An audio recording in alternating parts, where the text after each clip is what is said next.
I never thought I'd find myself in this position. My name is Jake, and I was married to the love of my life, Emily, for 4 years. We had what I thought was a solid relationship. At least, that's what I kept telling myself. We met in college, both studying marketing, and it was one of those classic love at first sight moments. Our friends always said we were perfect for each other. We shared a lot of the same interests. Sports, movies, and even our taste in music aligned perfectly. We got married in a beautiful ceremony surrounded by family and friends, and I was convinced we were going to build a life that was just as picture perfect as the wedding photos. But like any relationship, things started to show cracks. I couldn't quite put my finger on it at first. Emily began to change after we bought our first house. She was more preoccupied, often scrolling through her phone during dinner, and her late nights at work were becoming increasingly frequent. I brushed it off as stress from her job as a marketing coordinator. I should have paid more attention to the little signs, the missed calls, the sudden need for privacy. I was busy too, trying to build my own career and provide for us, but something felt off. The first real alarm bell rang when I noticed a new number popping up on her phone. It was just a random contact named Dan. Whenever I asked about him, Emily would brush me off with a dismissive laugh, saying he was just a colleague from work. I wanted to believe her. I really did. I didn't want to jump to conclusions. After all, trust was the cornerstone of our relationship, right? But the more I saw that name and the more distant Emily became, the more I started to feel this gnawing unease in my gut. One evening, I returned home early after a long day at work, hoping to surprise her with takeout from our favorite restaurant. I opened the front door to find the faint sound of laughter coming from the living room. I thought nothing of it. Maybe she had a friend over. But as I walked in, I saw her sitting on the couch, giggling like a schoolgirl, and there was Dan, our wedding photographer. I froze at the doorway, confusion and anger swirling inside me. They were too close, sharing inside jokes, and for a split second I wanted to believe it was innocent, but the look in Emily's eyes told a different story.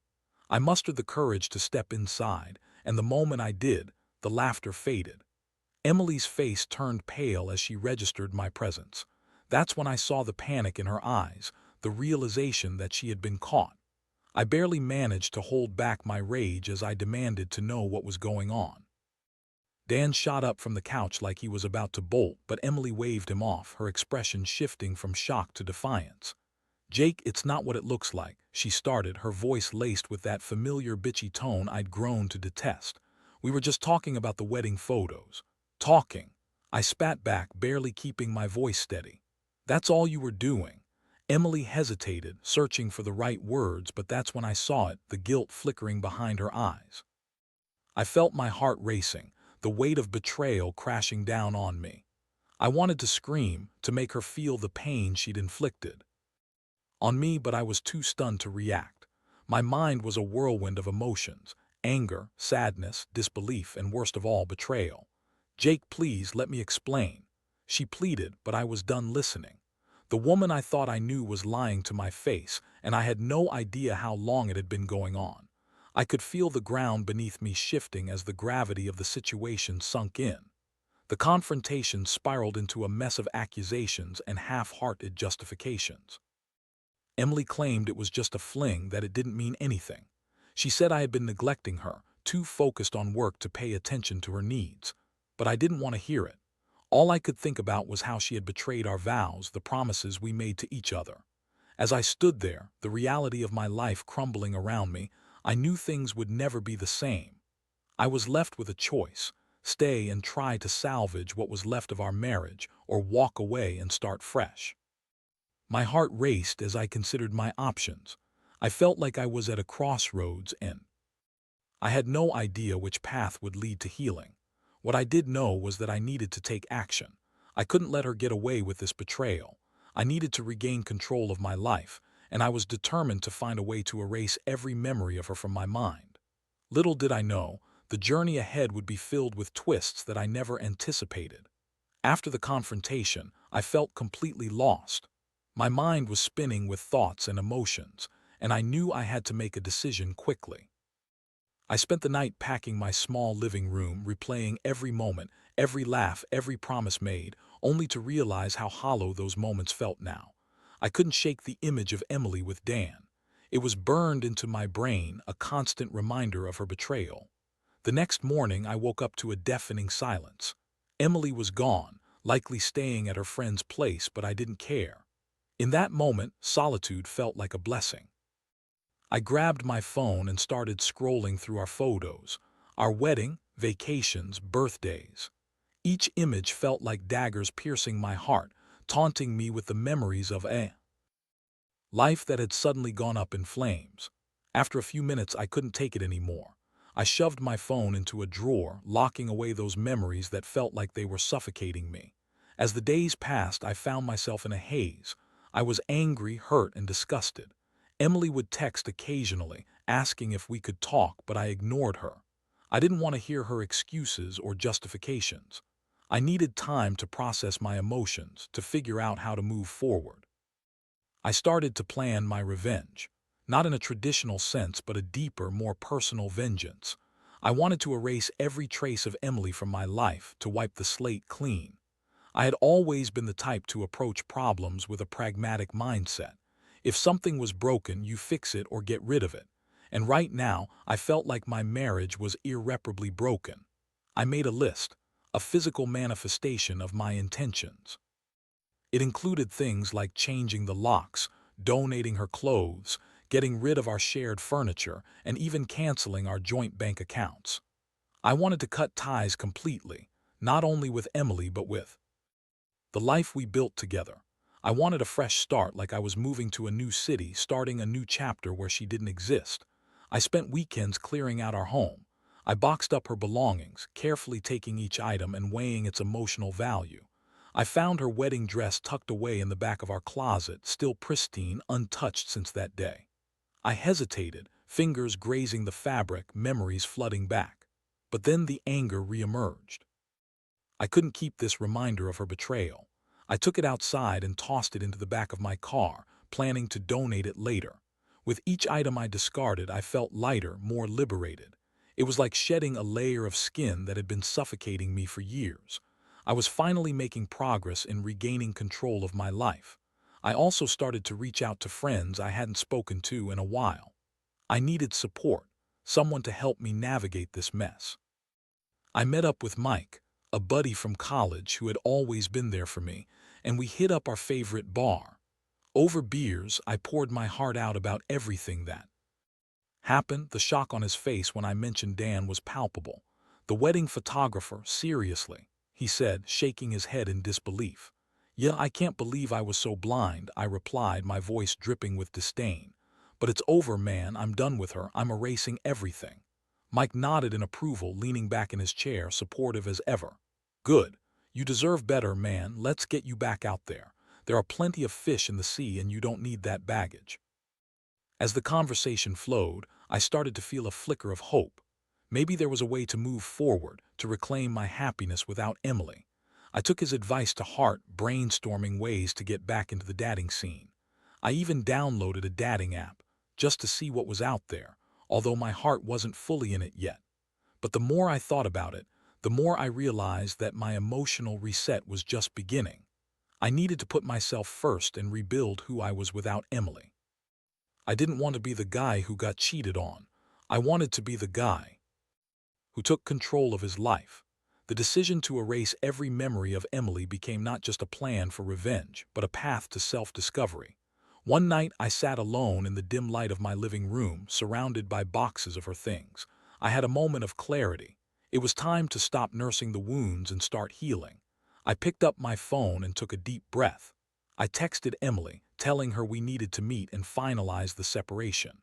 I was done playing games. I was ready to confront the reality of what our marriage had become, and I knew I needed to do it face to face. Little did I know, she had her own surprises in store for me. When I finally agreed to meet Emily, I chose a small cafe on the corner of our old neighborhood. The place held too many memories, but I wanted it to feel like a clean break, somewhere that represented our past but wouldn't haunt my future. As I arrived, I felt a mix of anxiety and determination. I was ready for this conversation, ready to confront the betrayal head-on.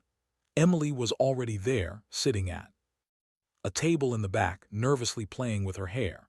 She looked different, almost smaller somehow, as if the weight of our situation had begun to crush her.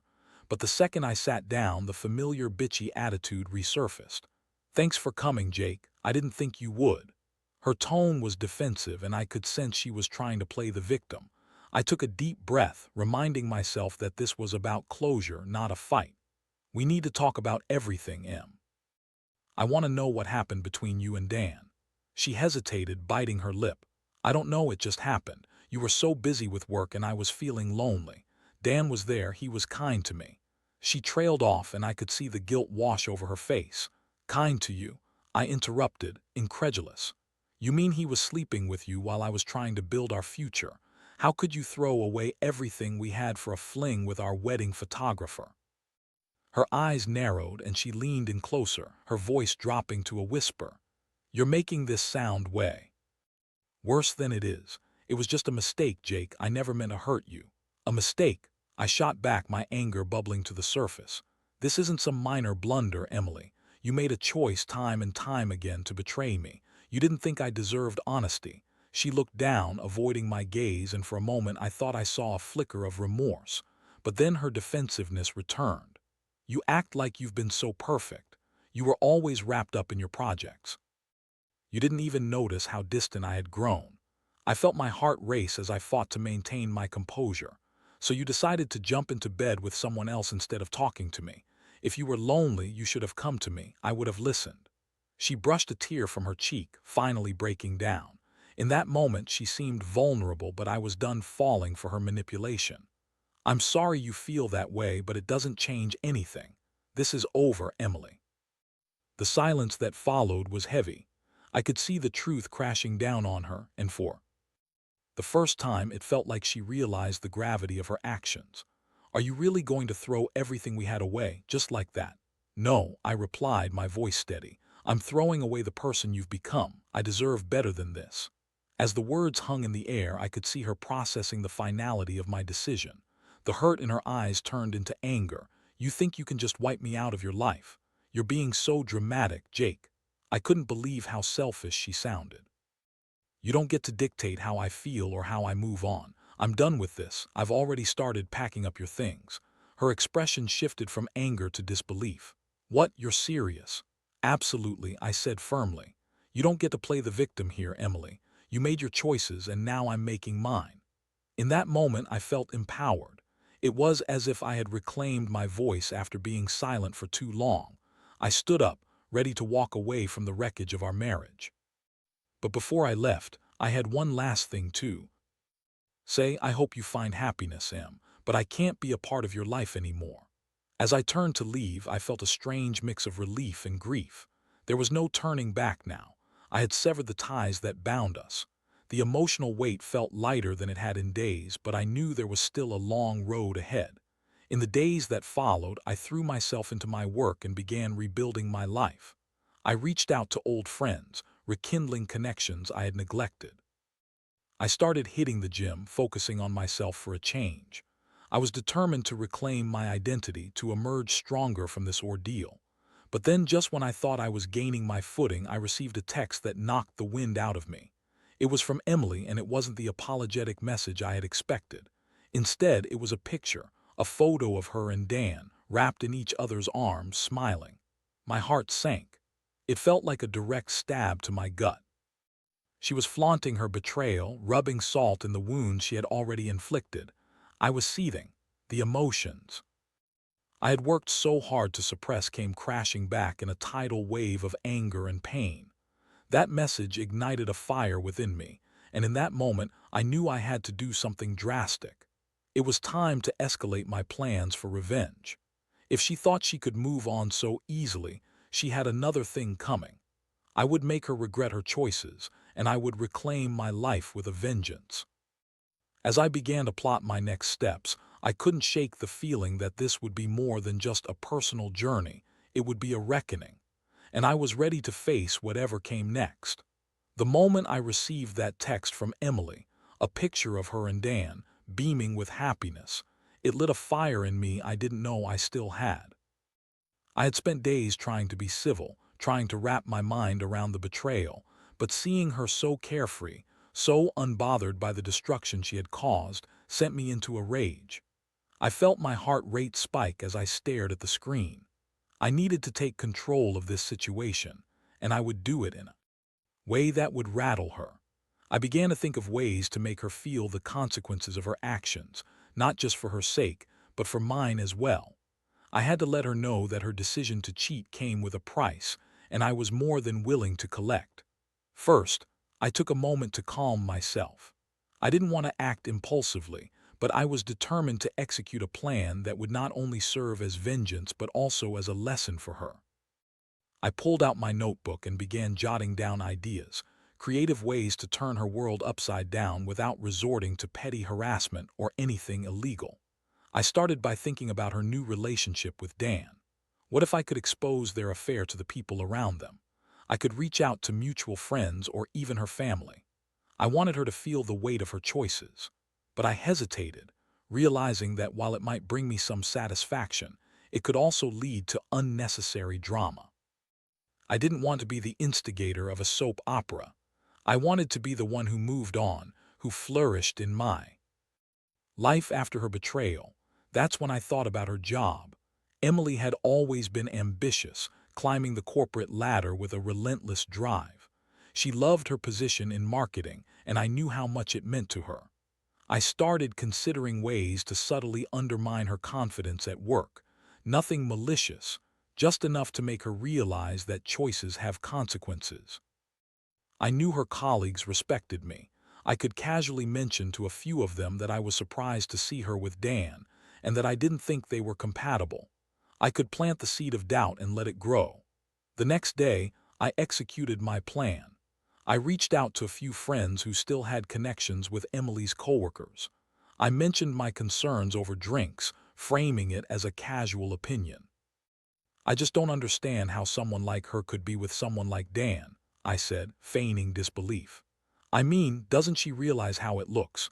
I thought she valued her career too much to get tangled up in office drama." I could see the wheels turning in my friends' heads, the gears of gossip starting to turn. It felt good to know that my words might trickle back to Emily, and though I was careful not to directly accuse her, I sensed that the doubt I was planting would eventually reach her. I took solace in the thought that she might begin to feel uncomfortable, the way I had when I discovered her infidelity. But as the days turned into weeks, I realized that my plans for revenge were still leaving me empty inside. I could feel the bitterness threatening to consume me, and I began to reassess my motives. Was I genuinely trying to teach her a lesson, or was I just trying to soothe my own wounded pride? In the midst of this turmoil, I found myself seeking solace in a new hobby: photography. It started as a way to distract myself, but I quickly discovered a passion I hadn't tapped into before. I began exploring local parks and urban landscapes, capturing moments that made me feel alive. Photography became my therapy, a way to channel my emotions into something creative and beautiful. I signed up for a workshop, and during one session I met a woman named Sarah. She was friendly, easy to talk to, and shared my newfound love for capturing life through a lens. We clicked instantly, and it felt good to connect with someone who didn't carry the baggage of my past. As we spent more time together, I could feel the shadows from my previous relationship beginning to lift. But then, just as I was starting to embrace this new chapter, Emily reached out again. This time, it was a phone call. I stared at my phone, conflicted. Part of me wanted to ignore her, tell her I had moved on, but another part of me, one that craved closure, felt compelled to answer. "Jake," she started, her voice shaky. "Can we talk? I need to explain some things." I hesitated, the bitterness of her betrayal still fresh in my mind. But I agreed to meet her, curiosity piquing my interest. I suspected she had realized that her actions had consequences, and I was fascinated to see how she would navigate this conversation. We met at the same cafe where we had that explosive confrontation weeks earlier. As I walked in, I noticed she seemed different, anxious, remorseful. Her appearance was more subdued, and as she sat down, I could see the vulnerability in her "Eyes, thank you for meeting me," she said, her voice barely above a whisper. "I know things have been messy between us, but I wanted to apologize. I've made a lot of mistakes and I don't expect you to forgive me. I just need you to know that I'm sorry for everything." I sat back in my chair, crossing my arms as I watched her. I wasn't ready to forgive her, but I was curious about what had brought her to this moment of reflection. "Why now, Emily? Why the sudden change of heart?" She sighed deeply, running her fingers through her hair. "Because I realized how much I took for granted. I thought I could have my cake and eat it too, and it was stupid. I miss you, Jake. I miss what we had." My heart raced at her words, but I reminded myself of the pain she had caused. "You can't just erase what happened," I replied, my voice steady. "You had your chance and you threw it away. I've spent weeks rebuilding my life without you.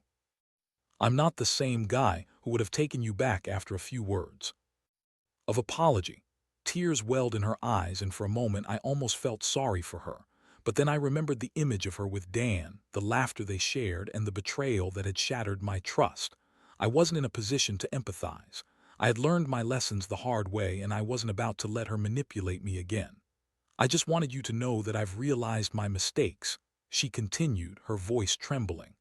"I'll always care about you, and I'm sorry for the pain I caused. I hope you can find happiness, even if it's not with me." I nodded slowly, appreciating the honesty but also feeling the weight of finality in her words. "It's too late for us, Emily. I need to focus on myself now. I'm moving forward, and I hope you can do the same." As we parted ways, I felt a strange sense of relief. I had faced her again, and I had stood my ground. I wasn't the broken man she had left. I had grown, evolved, and was finally reclaiming my narrative. That night, I picked up my camera and ventured out to capture the fading light of dusk. I shot photos of the sunset, letting the colors burst through the lens and wash over me. I felt free, ready to embrace whatever came next in my life. The shadows of Emily's betrayal were slowly fading, and I was carving a new path for myself, one where I could finally heal and let go of the past. In the weeks that followed my confrontation with Emily, I focused more on myself than ever before. Photography became my passion, a way to express my thoughts and feelings without the weight of words. I would often take my camera out into the city, capturing everything from bustling street scenes to quiet moments in nature. Each click of the shutter felt cathartic, a reminder that I was the one in control of my life now. After a few weeks, my friendship with Sarah deepened. We began to spend more time together, both in and out of our photography workshops. She was different from Emily, kind, supportive, and genuinely interested in my well-being. With Sarah, I felt a sense of peace I hadn't experienced in a long time. It wasn't that I was trying to replace Emily. Rather, I was learning how to open my heart again, albeit cautiously. One evening, after a long day of shooting photos at the local farmer's market, Sarah and I decided to grab dinner at a nearby restaurant. As we settled into our booth, I couldn't help but notice how comfortable I felt around her. We talked about everything: our dreams, our loves and losses, our experiences in life. It was refreshing to share my thoughts without fear of judgment. It was during this dinner that I realized I was starting to care for her, truly care, in a way I hadn't thought possible after my marriage ended. "I really enjoy spending time with you, Jake," Sarah said, a smile lighting up her face. "You have this way of seeing the world that's really inspiring." I felt a warmth spread through me at her words. "Thanks, Sarah. I feel the same way about you. You've helped me more than you know." But just as I was starting to entertain the notion of a new relationship, my phone buzzed with a message from Emily. After weeks of silence, she had reached out again, this time asking to meet. I felt a pit in my stomach. Part of me wanted to ignore her, to keep moving forward without looking back, but another part of me wondered what she wanted this time. I ended up agreeing to meet her, but I was clear with Sarah about it. "I need to see her. It's unfinished business, but I promise it's nothing serious." Sarah understood, but I could tell she didn't love the idea. "Just be careful, Jake. You've been through so much already. Don't let her pull you back in."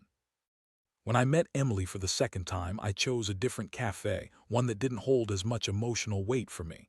As I walked in and saw her sitting at a table, I noticed she seemed more composed than before. Gone was the anxiousness. Instead, she had an air of determination about her. "Thanks for coming," Emily said, her voice steady. "I know our last conversation was intense." I nodded, not wanting to rehash the past. "What's on your mind?" She took a deep breath, her eyes searching mine. "I wanted to apologize again, but more importantly, I wanted to ask for your forgiveness. I know I messed up and I've been doing a lot of thinking since we last spoke." "I appreciate that," I replied, keeping my tone neutral. "But forgiveness is a two-way street. You can't just expect me to wipe the slate clean because you feel guilty." Her expression softened and I could see sincerity in her eyes. "You're right. I messed up and I took you for granted.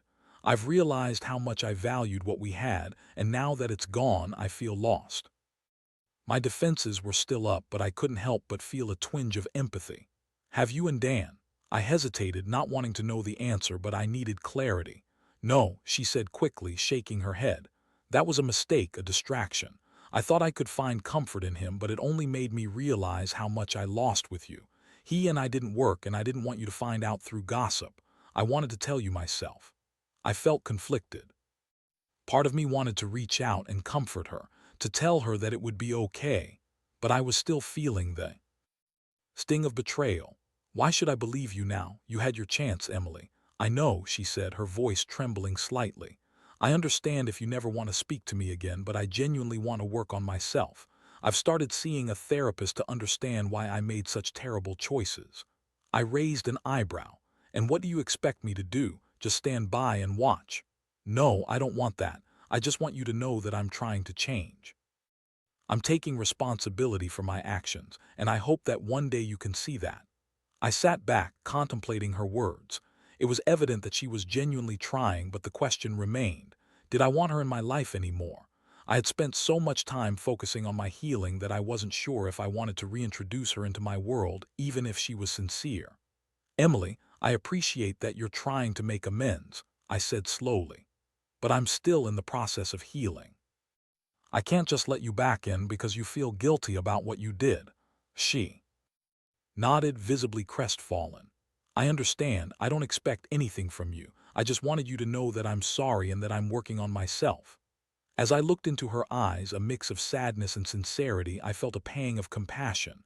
I had been there before, caught up in my emotions, desperately wanting forgiveness. But now I was a different person, a stronger person. "I wish you the best, Emily. I hope you find what you're searching for," I said, standing up to leave. As I walked away, I felt the weight of our shared history finally lifting. I could breathe easier now, knowing that I had confronted my past and set boundaries. I didn't know what the future held, but I felt empowered. I was ready to embrace whatever came next, both in my personal life and in my photography. When I met up with Sarah later that evening, I couldn't help but share the details of my meeting with Emily. "It sounds like she's genuinely trying to change," Sarah said thoughtfully. "But it's important that you stick to your guns and not let her pull you back into that world." "I know," I replied, feeling grateful for her understanding. "But it feels good to finally have closure." "Then let's celebrate," Sarah said with a smile. "You've made it through a tough chapter. It's time to embrace your new beginnings." As we toasting over glasses of wine, I felt a sense of hope blossom in my chest. Maybe, just maybe, I was ready to explore new relationships, to open myself up to the possibilities of love again, this time on my terms. With every passing day, I was reclaiming my life, ready to step into the future with strength and clarity. The shadows of my past were fading, and I was excited to see what lay ahead. As the weeks turned into months, I continued to immerse myself in photography and my budding friendship with Sarah. The initial attraction I felt for her blossomed into something deeper, and I found myself looking forward to every moment we spent together. We explored new places, tried out local cafes, and shared dreams under starlit skies. Each encounter felt like a breath of fresh air, contrasting sharply with the suffocating feelings of betrayal and anger I had dealt with for so long. One evening, after a long day of shooting at a local art fair, Sarah and I ended up at a park, laying on the grass and watching the clouds drift by. I turned to her, my heart racing as I gathered my courage. "You know, I've really enjoyed spending time with you. You've helped me more than I can say." She smiled, her eyes sparkling in the fading light. I feel the same, Jake. It's been nice to connect with someone who understands what I'm going through. I appreciate you opening up to me. In that moment, I knew that I wanted to take the next step. Would you like to make this official? I mean us being more than friends. Her face lit up, and she nodded enthusiastically. I'd love that. It felt like a weight had been lifted off my shoulders. I realized that I had finally moved on from Emily mentally, emotionally, and now romantically. The pain I had once carried transformed into gratitude for the lessons I learned during that dark time. I was no longer the man who allowed betrayal to define him. As I moved forward, I made a conscious effort to keep the past in its place. Emily would occasionally reach out, wanting to share updates about her life and her progress. Each time, I responded with kindness but maintained my boundaries. I understood she was trying to make amends, but I refused to let her back into my life in a way that would jeopardize the growth I had achieved. The more I distanced myself from Emily, the more I invested in my relationship with Sarah.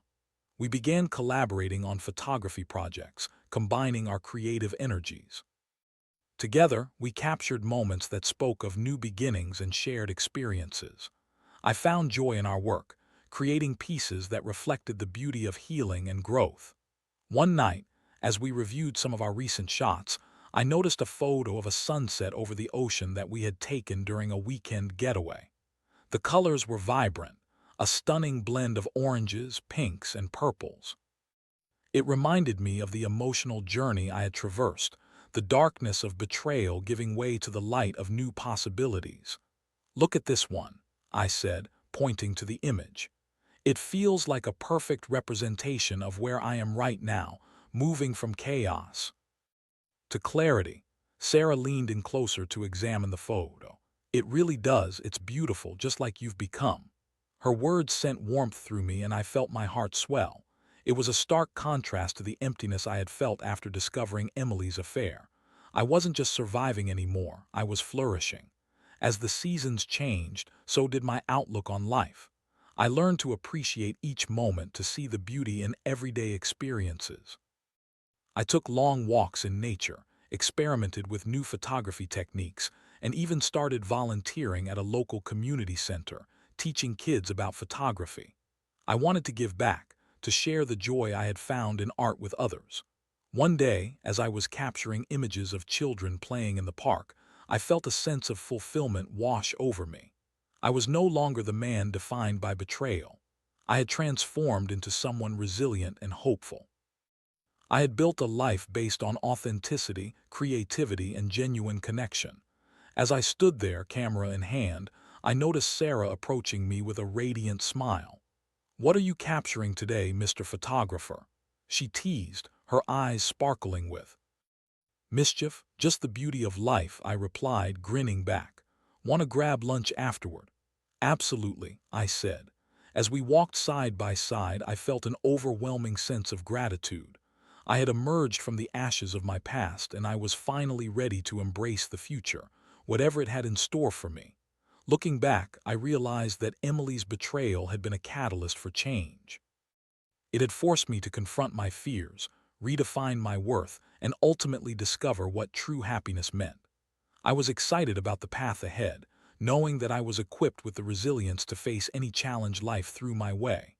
As I captured the laughter of children and the beauty of the world around me, I understood that my story was far from over. It was just beginning, and I was ready to write the next chapter, one filled with hope, love, and endless possibilities.